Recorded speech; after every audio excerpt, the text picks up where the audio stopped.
நம்ம மல்லி இருந்துட்டு இப்போ அடுத்தடுத்து என்ன பண்றது ஏது பண்றது அப்படின்ற மாதிரி தெரியாம இருந்துட்டு இருந்தாங்க. அதுலயும் வந்து இப்போ மல்லி பிரெக்னெண்டா இருக்கிற ஒரு விஷயத்த வந்து நம்ம விஜய்க்கே தெரியப்படுத்தக்கூடாது. அதாவது விஜய் கிட்டயே எப்படி சொல்றது? ஏன்னா சொல்லாம இருக்க முடியல.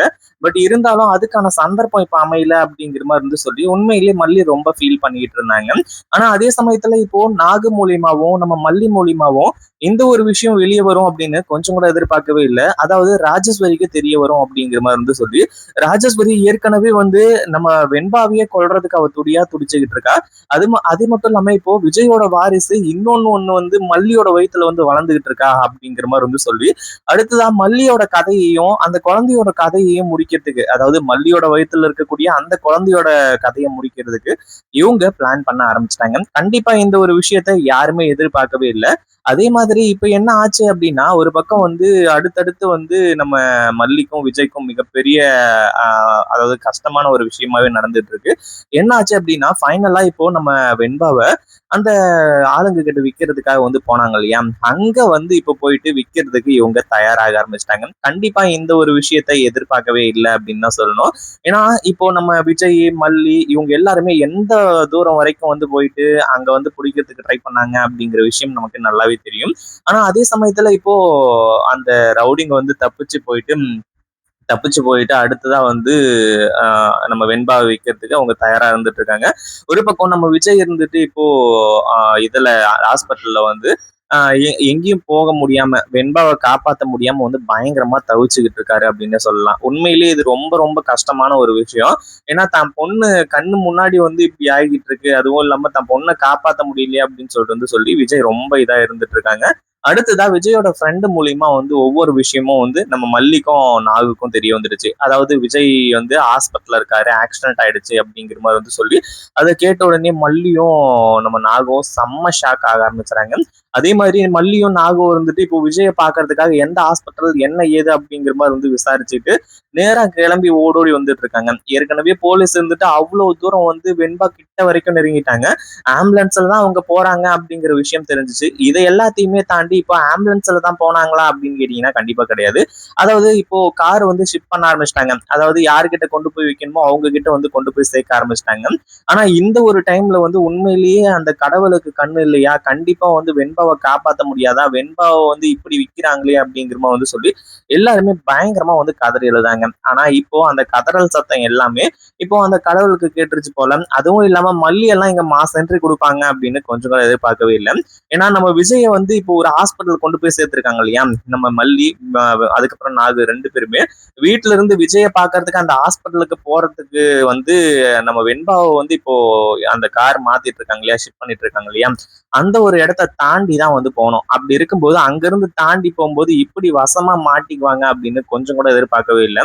ஏற்கனவே வந்து ஆம்புலன்ஸ் அப்படி இப்படிங்கிற மாதிரி வந்து சொன்ன உடனே நம்ம மல்லி வந்துட்டு எங்க ஆம்புலன்ஸை பார்த்தாலும் போதும் அங்க போயிட்டு வந்து வெண்பாவில் இருக்காங்களா என்ன ஏது அப்படிங்கிறத பாத்துருவாங்க. ஆனா அந்த மாதிரி டைம்ல தான் இப்போ ஆம்புலன்ஸ் போறதையும் பாக்குறாங்க, ஆம்புலன்ஸுக்குள்ள வந்து அந்த கலாவதி வந்து இருக்கிறதையும் பாக்குறாங்க. அதை பார்த்ததும் பயங்கரமா நதிச்சு அடுத்துதான் வந்து அங்கிருந்து ஒரு கார் புறப்பட்டதையும் வந்து பாக்குறாங்க. இப்போ நம்ம மல்லி வந்து ஏற்கனவே செம்ம இதுல இருந்துட்டு இருந்தாங்க. அதுலயும் வந்து இப்போ இவங்க குழந்தைங்களை வந்து மாத்திக்கிட்டு இருக்காங்க அப்படிங்கிற ஒரு விஷயம். அதுவும் இல்லாம வெண்பாவை பார்த்ததுக்கு அப்புறம் மல்லிக்கு உயிர் வந்தது மட்டும் இல்லாம அங்க போயிட்டு உண்மையில இப்படி மாஸ் காட்டுவாங்க அப்படின்னு எதிர்பார்க்கவே இல்லை. அதாவது அந்த ரவுடிங்களை தள்ளி விட்டுட்டு நம்ம வெண்பாவை அந்த இடத்துல இருந்து வந்து காப்பாத்துறாங்க. ஒரு பக்கம் வந்து இந்த கலாவதி எல்லாம் வந்து என்னடா இது இவ எங்கிருந்துடா இப்ப வந்தா, எல்லாமே நாங்க தப்பிச்சுதான் வந்தோம், இப்ப எப்படா இவ வந்தா அப்படிங்கிறமா வந்து சொல்லி பயங்கரமான ஒரு அதிர்ச்சியில இருந்துட்டு இருக்காங்க.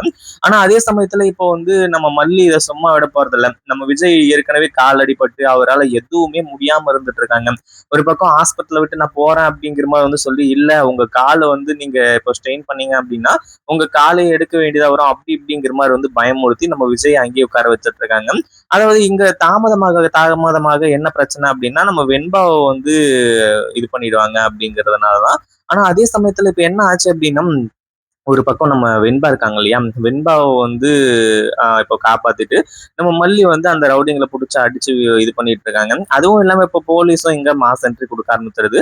அதாவது வெண்பாவ காப்பாத்தணும் அப்படின்ற ஒரு எண்ணம் மட்டும் இல்ல. வெண்பா மாதிரி இன்னும் பல குழந்தைகள காப்பாத்தணும் அப்படிங்கிற ஒரு எண்ணமும் வந்து நம்ம விஜயோட மனசுக்குள்ளயும், இல்ல மத்தவங்களோட மனசுக்குள்ளயும் இருக்கு. பட் இருந்தாலும் இப்போதைக்கு வெண்பாவ காப்பாத்தி ஆவணும் அப்படிங்கிறது தான் இவங்களுக்கு தீவிரமா இருந்துட்டு இருந்துச்சு. இப்போ கடைசியில வந்து இந்த ரவுடிங்க பயங்கர பிரச்சனை பண்றாங்க. ஒரு பக்கம் வந்து மல்லிய அதாவது அடிச்சு போடுறதுக்கு இவங்க தயாராக ஆரம்பிச்சிட்டாங்க. ஏன்னா இவங்க தப்பிக்கணும். ஏற்கனவே வந்து மாட்டிக்கிட்டு கஷ்டப்பட்டு வந்து ஒண்ணும் பண்ண முடியாது. அதே மாதிரி இப்ப தப்பிச்சாதான் இந்த 20,00,000 நமக்கு நிக்கும். அதுவும் இல்லாம இப்ப என்ன பண்றது, ஏது பண்றது அப்படின்னு சொல்லிட்டு வந்து தெரியாம, இங்க இருந்து தப்பிக்கிறதுக்கு வந்து அவங்க முயற்சி பண்றது நம்ம மல்லிய குத்தி கொன்னு போட்டு கொலை பண்ணிட்டு போயிடலாம் அப்படிங்கிற மாதிரி வந்து சொல்லிதான். ஆனா இதுல ஒரு மிகப்பெரிய ஒரு விஷயம் இருக்கு. என்ன அப்படின்னா, நம்ம மல்லியோட வயித்துக்குள்ள குழந்தை இருக்கு. அந்த ஒரு விஷயம் அங்க இருக்கவங்க யாருக்குமே வந்து தெரியாது. அதே சமயத்துல இப்போ வயித்து மேல ஒரு அடி பட்டாலோ, அந்த ரவுடிங்க கிட்ட சண்டை போடும்போது வயித்து மேல ஒரு அடி பட்டாலோ, இல்ல ஏதாச்சும் ஒரு விஷயம் நடந்தது அப்படின்னா, கண்டிப்பா நம்ம மல்லியோட வயித்துல இருக்கக்கூடிய குழந்தைக்கு மிகப்பெரிய ஆபத்து அப்படின்னே சொல்லலாம். அந்த ஒரு விஷயத்துல வந்து உண்மையிலேயே மல்லி கொஞ்சம் உஷாரா இருந்தாங்க. வெண்பாவ காப்பாத்தணும். ஆனா அதே சமயத்துல தன்னோட உயிரையும், தன்னோட உயிர் அதாவது தன்னோட வயித்துக்குள்ள இருக்க குழந்தையோட உயிரையும் கொஞ்சம் சேஃபா பாத்துக்கிட்டாங்க அப்படின்னா எந்த ஒரு பிரச்சனையும் இல்ல. ஒரு பக்கம் வந்து வெண்பாவையும் இப்ப காப்பாத்துறாங்க. காப்பாத்தி கொண்டு போய் ஹாஸ்பிட்டல்ல இருக்கக்கூடிய விஜய் கிட்ட எல்லா விஷயத்தையும் வந்து சொல்லி வெண்பாவ காப்பாத்தியாச்சு. உங்க உயிரை நான் உங்ககிட்ட கொண்டு வந்து ஒப்படைச்சிட்டேன். நான் தான் தொலைச்சேன். நானே கொண்டு வந்து ஒப்படைச்சிட்டேன் அப்படிங்கிற மாதிரி வந்து சொல்லி விஜய் கிட்ட சொல்றாங்க. விஜய் இருந்துட்டு ரொம்ப ஹாப்பியா வந்து வெண்பாவை கட்டி பிடிச்சி பயங்கரமா கதறி எழுதிட்டு இருக்காங்க. இதுக்கப்புறம் வந்து உன்னை விட்டு பிரிய மாட்டேன் அப்படிங்கிற மாதிரி சொல்லி. இதை பத்தி நீங்க என்ன நினைக்கிறீங்க? அந்த வீடியோ பிடிச்சிருந்தா லைக் பண்ணுங்க, ஷேர் பண்ணுங்க. இப்பதான் நம்ம சேனலுக்கு ஃபர்ஸ்ட் டைம் வரீங்க அப்படின்னா கீழ இருக்க சப்ஸ்கிரைப் பட்டனை ப்ரெஸ் பண்ணிக்கோங்க.